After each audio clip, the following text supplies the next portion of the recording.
मध्य प्रदेश के लिहाज से देखा जाए तो ये साल बहुत ज़्यादा महत्वपूर्ण होने जा रहा है। अगले साल विधानसभा चुनाव होने हैं। संगठन को मजबूती देना, चुनाव के लिए तैयार करना, तमाम नई चुनौतियां रहेंगी। और भारतीय जनता पार्टी के सबसे युवा प्रदेश अध्यक्ष वी डी शर्मा इस वक्त हमारे साथ मौजूद है इस पर बात करने के लिए। सुबह से आप भी दौड़ भाग में लगे हुए हैं, बैरसिया मंडल में आप गए, वहाँ सब हुआ। लेकिन हम जब बात करते हैं, क्योंकि ये अब बड़ा चुनौती वाला साल शुरू होने वाला है आपका। चुनाव तो नवंबर 2023 में होंगे, लेकिन बूथ तैयार करना, कार्यकर्ता को तैयार करना, खासतौर से एक ऐसी पार्टी के सामने जो 15 महीनों तक सत्ता में यहाँ रही है, उसको पता है कि कैसे भारतीय जनता पार्टी को चुनौती देनी है। 2018 में उन्होंने दी थी। अब अगले एक साल आपके अगर हम देखें बतौर प्रदेश अध्यक्ष किस तरीके से रहने जा रहे हैं, चुनौतीपूर्ण तरीके पर हम बात करें अगर, और स्थापना को देखते हुए। देखिए, हमारा नेतृत्व तो उस सिद्धांत का है जो बाक ओवर नहीं चाहता, और जिस प्रकार से कांग्रेस कमज़ोर होती चली जा रही है उसके अनुरूप जो चीज़ें होती रही हैं उसके बारे में बहुत कुछ नहीं कहना चाहता। लेकिन भारतीय जनता पार्टी के लिए कोई चैलेंज इसलिए मैं नहीं मानता कि आज माननीय प्रधानमंत्री जी के नेतृत्व में देश के अंदर भारतीय जनता पार्टी जो काम कर रही है, हमारे राज्य सरकारें माननीय मुख्यमंत्रियों के नेतृत्व में जिस प्रकार से काम कर रही हैं, और गरीबी हटाने का नारा न देकर के गरीबों का जीवन बदलने का जो काम कर रही हैं, ये इतना महत्वपूर्ण इस देश के अंदर है कि हर गरीब का जीवन बदलने का काम और सबका साथ, सबका विकास, सबका विश्वास जीतने का जो माननीय प्रधानमंत्री का मंत्र है, वो केवल मंत्र नहीं है, उसको जमीन पर चरितार्थ करने का काम आज भारतीय जनता पार्टी की सरकार और भारतीय जनता पार्टी का संगठन जो कर रहा है, उसका परिणाम है कि जनता का विश्वास हमारे नेतृत्व के प्रति, हमारी नीतियों और हमारे कार्यक्रमों में, और जो गरीब कल्याण की योजनाएं उन पर जनता का विश्वास है। उसका परिणाम है कि हम लगातार आगे बढ़ रहे हैं। इसलिए मैं कोई चैलेंज नहीं मानता, और भारतीय जनता पार्टी हमेशा से केवल चुनाव के लिए काम नहीं करती।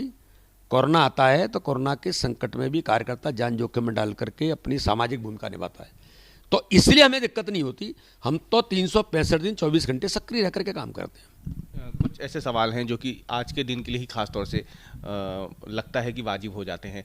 वो ये कि आप आज प्रदेश अध्यक्ष के पद तक पहुंचे, एक कार्यकर्ता से सफ़र आपका शुरू हुआ, लेकिन बतौर वी डी शर्मा कब आपको महसूस हुआ कि भारतीय जनता पार्टी की विचारधारा से जुड़ना है? किस चीज़ ने प्रेरित किया? देखिए, मैं तो कॉलेज के अंदर जब पढ़ता था, जब मैं आया था, मेरे मन के अंदर कई इस प्रकार के मुद्दे आते थे जो कॉलेज के छात्रों की समस्याओं को लेकर के होते हैं। तो मैं फर्स्ट ईयर के अंदर ही जब मैं इस काम को मैंने शुरू किया तो वहाँ विद्यार्थी परिषद के लोगों ने पकड़ लिया कि भाई इसके अंदर कुछ काम करने का, इस प्रकार के मुद्दे उठाता है ये छात्र।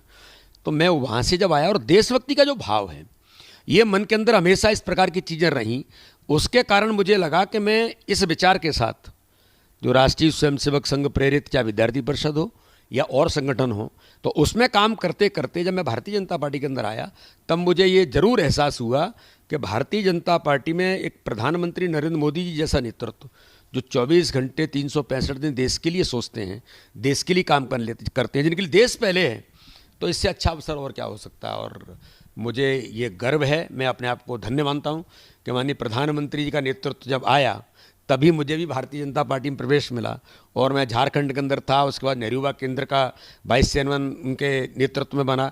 लगातार हम लोग यूथ के लिए काम करते रहे। बाद में मध्य प्रदेश भारतीय जनता पार्टी में काम करने का अवसर मिला, और आज माननीय प्रधानमंत्री, माननीय अमित जी का आशीर्वाद, माननीय नड्डा जी का स्नेह, और हमारे मध्य प्रदेश का जो नेतृत्व है, उन सबको जो ताकत दे, सबने मिलकर के ताकत दी। जो मैंने कहा कि मध्य प्रदेश के अंदर अगर मैं अध्यक्ष बनाऊं तो अध्यक्ष पद तो मिल सकता है, उसके अनुरूप अपने आप को बनाना ये बड़ा चैलेंज होता है।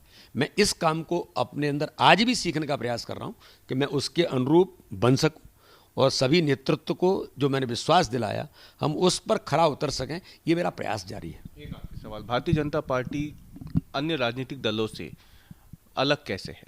क्या ऐसी बात है जो भाजपा को अन्य दलों से अलग बनाती है? आज प्रधानमंत्री जी ने कहा परिवारवाद, आपको क्या लगता है? देखिए, यही तो भारतीय जनता पार्टी की विशेषता है।